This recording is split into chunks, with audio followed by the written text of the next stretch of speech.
Hi everybody, my name is Jessy and thanks for joining me today. The topic I want to talk about is breakups with your significant other when you've been together a long time. And I feel like I can talk about this topic because I have been through this myself and it was never easy. There's no manual. Something that I found is that it's not easy to find a support system or a way to get over a breakup easily and seamlessly whilst minimizing the hurt. Everybody is so different, so it's hard to find a solution that would cover everybody, but it was really hard to find things that didn't just repeat itself over and over again, and sometimes it was hard to find real life examples. So I don't know whether you know this or not, but I have a partner who I've been with for almost 9 years now, and his name is Scott. Scott is my very best friend, but I guess we weren't always in a good place. 3 years ago now, in 2017, we broke up, and it was a really difficult breakup, and I feel like I can't do this conversation justice unless I talk about not the full ins and outs, but just to give you a background. So Scott and I met at university when he was in his second year and I was in my first year. It wasn't love at first sight. It wasn't. It was, we were both wanting companionship, like friendship, and we were both not wanting any relationship, so friendship was all we could really offer each other, but one thing led to another and we fell in love, and it's all so romantic.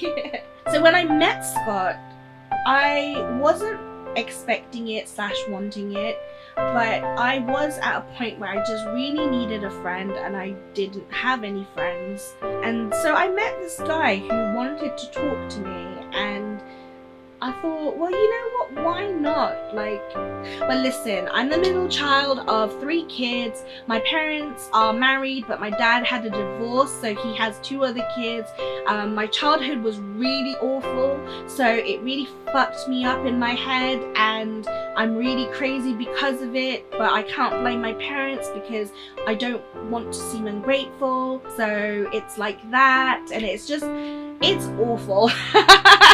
And God, he didn't run away. I was very broken. I was very upfront about my mental health. I was very upfront about my anxiety, my sadness, and just my state of being. Despite that, we fell in love. We actually fell in love. And I mean, it's not hard to fall in love with Scott. I know that the moment I introduce you to him, you'll fall in love too. And plus, he doesn't want to be introduced. When Scott and I did eventually fall in love, and we decided to make our relationship official, and then later on also decided that we were going to just move on with our lives. I think I was already really, really damaged, even more so than before. From all those experiences, I started having really bad night terrors, and I would wake up screaming every night because I genuinely was afraid and in a really dark place. And Scott was really supportive of me, but he never really understood mental health, and he really struggled, and then because he was trying to support someone with really bad mental health, he also struggled with his. And for a period of time I went back to counselling, I went on medication, but then Scott, and I think he's okay with me sharing this because we are really different people from that relationship, but he was like, look, you don't need medication, you don't need to go to counselling, you will get better, we just need to be better together. And so I stopped counselling, I stopped taking medication, and the depression got worse, the suicidal thoughts got worse. My very being or sense of purpose just wasn't existent anymore, and I really stopped looking after myself and really stopped trying. One day I woke up and Scott, I don't know, maybe didn't have work this day. So I woke up, and as I was leaving, I kissed him on his forehead because I didn't want to wake him up, and he said, Jessy, do you love me? And I said, yes, of course I do. So when I finally got home, I got home really late, the house was all dark and he wasn't home. So I thought that was really weird. So I went upstairs and I started getting ready, and then I heard someone come up behind me, and it was Scott, and he'd just come home. And he literally, all he said to me was, "Jessy, I can't do this anymore. I can't be with you anymore." It was fucking painful. I don't know how long you're supposed to last without water, but I'm pretty sure that I didn't drink for 2 weeks and did not eat for 2 weeks. Maybe I had a sip of water here and there, I don't remember. And my mum had had enough, so she literally grabbed me, squeezed my cheeks and my face, and force-fed me, and was just like, "You need to eat, I don't care." Slowly but surely, I started to feel better. I started to go back on medication. I started to go to counselling regularly, and my life started to change. Like, one day I woke up and realised that I was no longer struggling to breathe. And even though it was the most painful thing I've ever been through in my whole entire life, it was the biggest thing that taught me an amazing lesson. And I'm really grateful, because if what happened didn't happen, I would never be with the love of my life right now, and I probably wouldn't even be alive. But through my recovery, Scott was doing his own thing, trying to go through his recovery, and we found ourselves reconnecting again, you know. And it was a slow start, but we got there.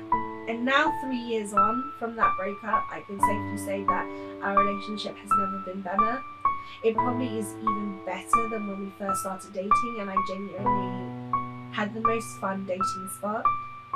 And mental health has become a more serious conversation in our relationship, and actually in our very being. We've become a lot more emotionally intelligent, and we're not perfect, but we're both learning.